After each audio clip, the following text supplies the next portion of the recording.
All right. Now we finally reached the halfway point. Actually, we didn't reach it. We just passed the halfway point, and now we're into this dreaded IA number 3 season. All right, so here we are at another practice IA video. And here in this IA3, we're gonna go over work, power, and energy, and electrostatics. Okay, so for number 1, we are just doing a straightforward kinetic energy calculation. So KE equals 1/2 mv squared. Okay, I wish most Regents questions were like this. So 1/2 times our mass of 55 kilograms times our velocity of 9 meters per second, and we have to square that, and you should get approximately 2200 joules. That's your answer, and that's choice C. Okay. Number 2, a 1 kilogram rubber ball traveling east at 4 meters per second hits a wall and bounces back toward the west at 2 meters per second. And we have to compare the kinetic energies before and after it hits the wall. Alright, so, and for number 2, the straightforward way to answer this is to just calculate for both.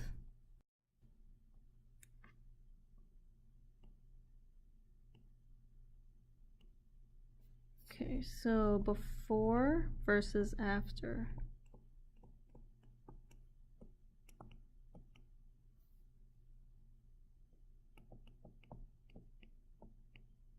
So before, we're still doing 1/2 mv squared, so 1/2 times 1 times 4 meters per second, and we have to square that, and after is 1/2 times 1 times 2 meters per second, and we square that. This one comes out to about 8 joules, and this one comes out to about 2 joules. And if you do the comparison, before and after, we're focusing on after. And after is 1/4 as great as before.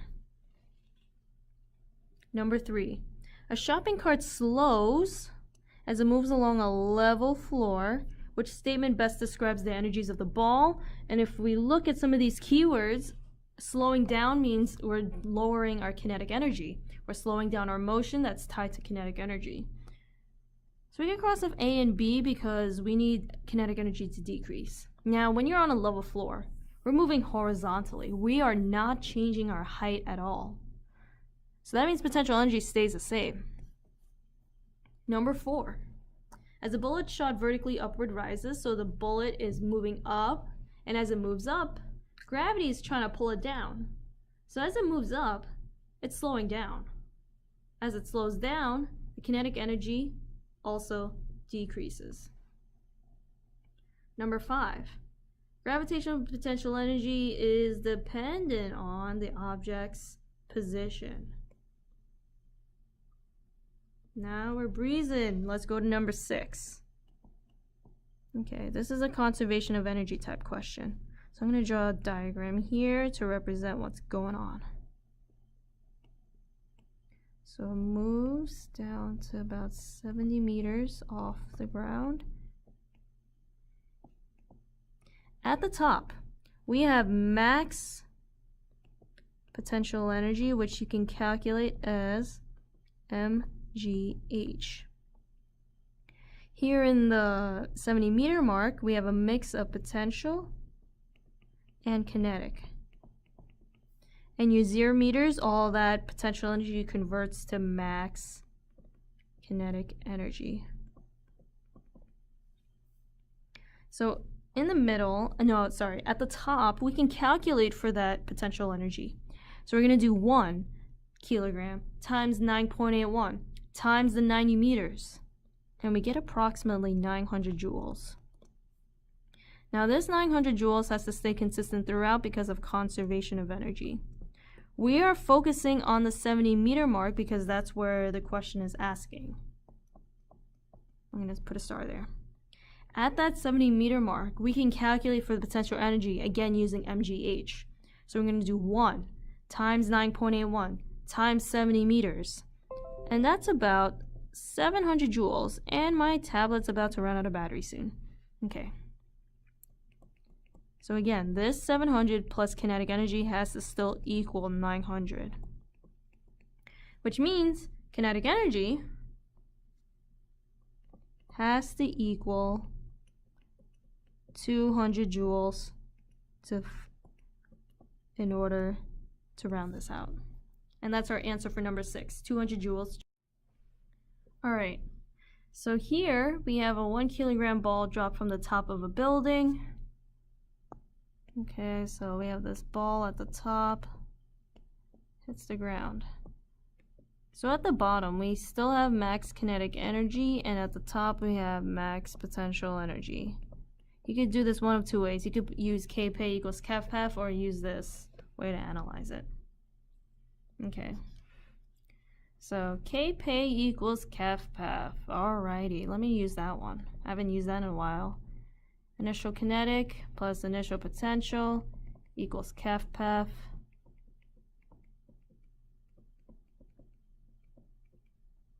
Conservation of energy at work. Alright. So initial kinetic energy at the top, no, we don't have that. Potential energy to bottom, no, we don't have that, because we're going from top to bottom. So your initial potential energy at the top equals that kinetic energy at the bottom. Okay? So let's do some math. We don't have MGH information here, but we do have 1/2 of mv squared information for the kinetic energy. So both of these two things are equal to each other. So we can use kinetic energy to equate to potential energy. 1/2 times 1 times 12 squared. You should get your answer to be about 72 joules.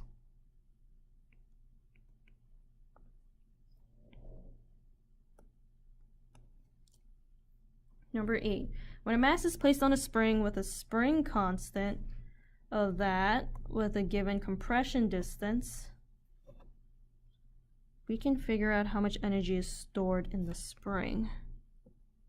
So we are doing PES equals 1/2 kx squared.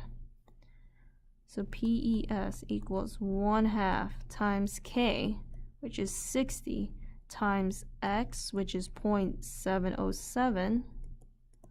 Don't forget to square it, and you should get that equal to approximately 15 joules. Choice C. Number 9.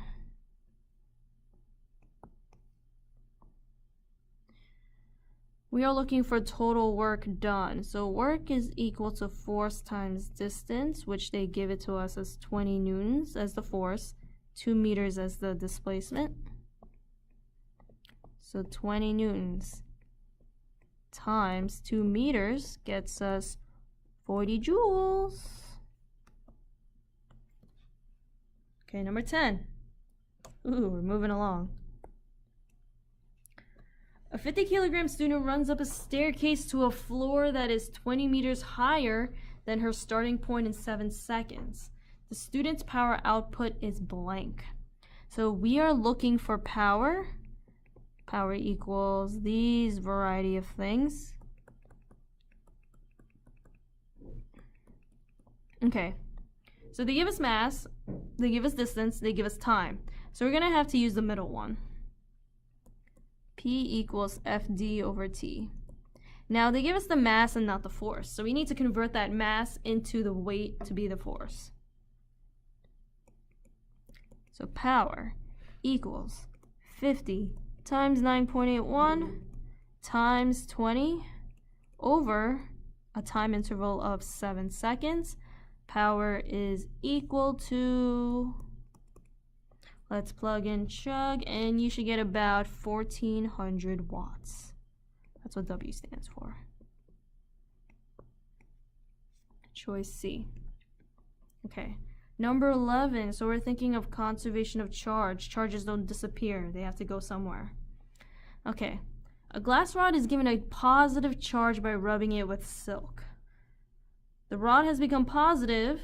Remember, we can only exchange electrons and not protons, because then you change the element. So we have to think about electrons. Electrons are negative. To become positive, you have to lose electrons. Gaining electrons means you're becoming more negative. Losing electrons means you're becoming more positive. Okay, number 12. A particle could have a charge of, so we need to keep in mind that elementary charge is the smallest possible number we could have for charges. 1.6 times 10 to the negative 19 coulombs. And this number, in terms of charges, has to go up incrementally at that number. So the next possible charge has to be double that. The next possible one after that is triple. So we can only go up in whole number multiples of that. So we need to figure out which one's a multiple. And we can see that choice C is quite easily double elementary charge. So that's 2 elementary charges together. 2 protons, or even 2 electrons. Okie dokie, artichokes. Now we're on to number 13, and now we're sliding down a ramp. Okay, so here we are looking for the kinetic energy at the bottom of the incline. So in number 13, no work was done, but the one that's doing all the sliding is the block. So it starts at the top with potential energy. So all it has at the top is potential energy, which then gets converted into both kinetic, because it's moving, and internal energy. So our potential energy here is equal to the sum of both of these energies together. So it starts with all potential energy. So mgh is equal to, so we don't have mass, but they give us the weight, and that's mg already. So 40 times a height of 8 meters. That's 320 joules. So we start with all that. Kinetic energy is what we're looking for. And Q, internal energy, they give us is 50 joules of heat.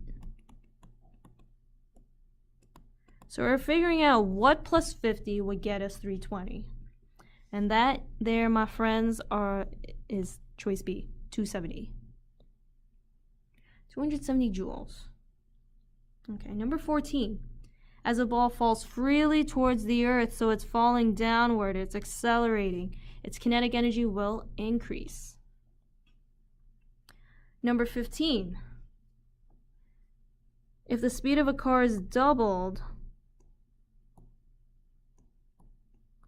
we're talking about kinetic energy. What happens if we double that speed? Well, look here, velocity is squared.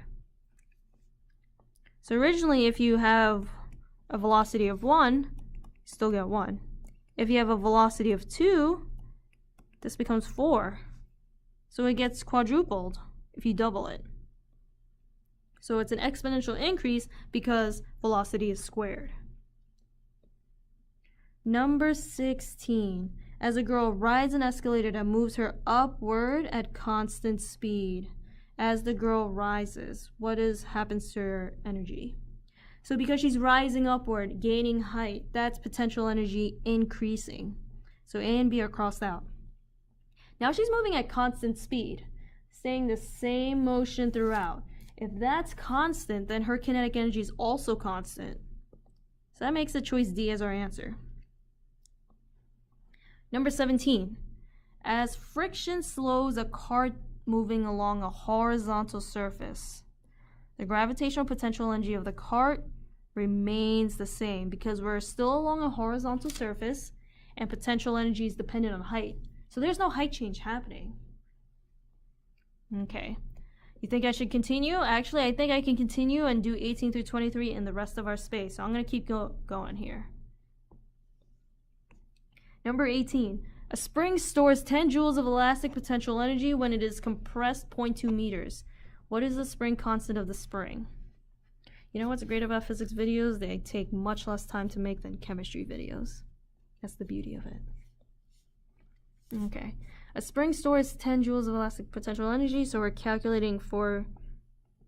dealing with PES. Someone in science club told me an awesome quote about physics. He calls it spicy math. What do you guys think about that? Is physics equal to spicy math? I'll leave that up to you. I think so.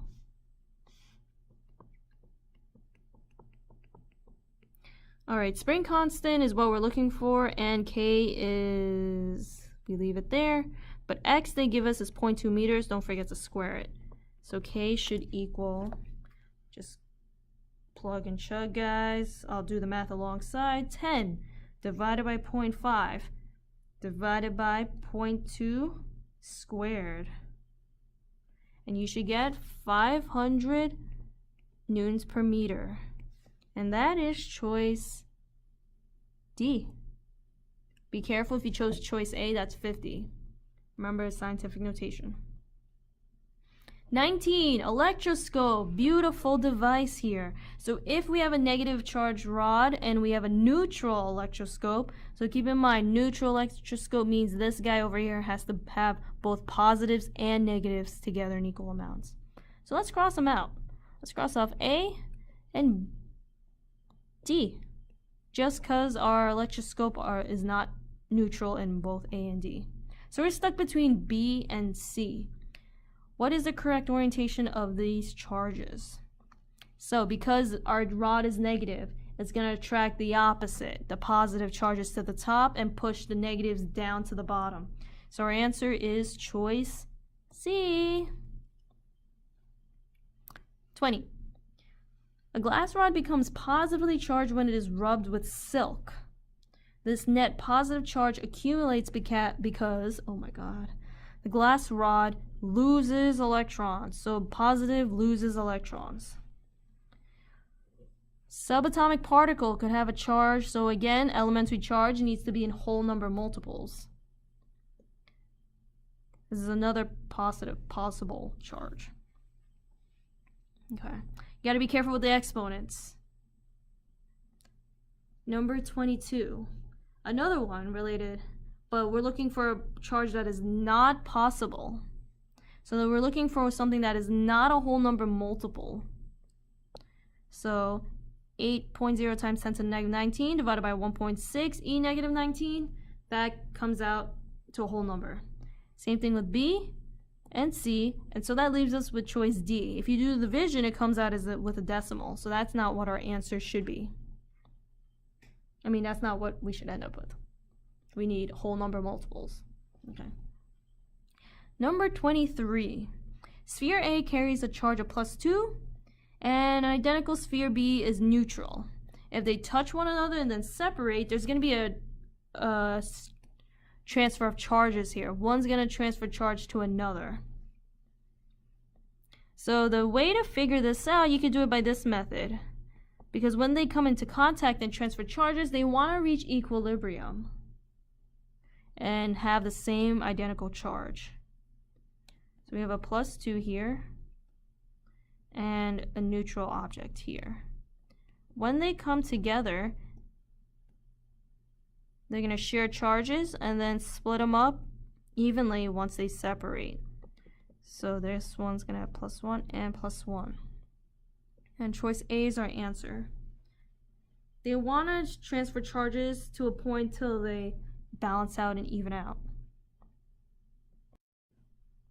And bam, we finally reached the final page with the final question. Look at you, special question 24. You get your own page. Wow. All right, 24. So here we have two charges separated by a distance of 12 meters, and they have given charges. It looks like we can calculate for the electrostatic force between them, but that's not what the question is looking for. We're looking for their charges after they touch and separate. So this here is an example of another conservation of charge, just like number 23. So you could think of this as +2. We could drop the exponents because they're the same, so we could treat them equally that way. And a -8 here. So this becomes a total of -6. So their shared charges altogether become -6. They want to split it up evenly and get -3 and -3. And the best choice is choice C. And voila, we're done! Yay! Give yourselves a pat on the back, guys. That was a good job. Well done. Alright, so please make sure you review everything. Go back and look up some content review if you're stuck on some topics. Just make sure you also know how to use the reference table. If you did well on the previous test, then hopefully you should continue that momentum. If you didn't do well last test, Hopefully you learn from your mistakes and use this as a redemption opportunity, guys. It's never too late to redeem yourselves. All right, enough inspirational talk. Best of luck, guys. Good night.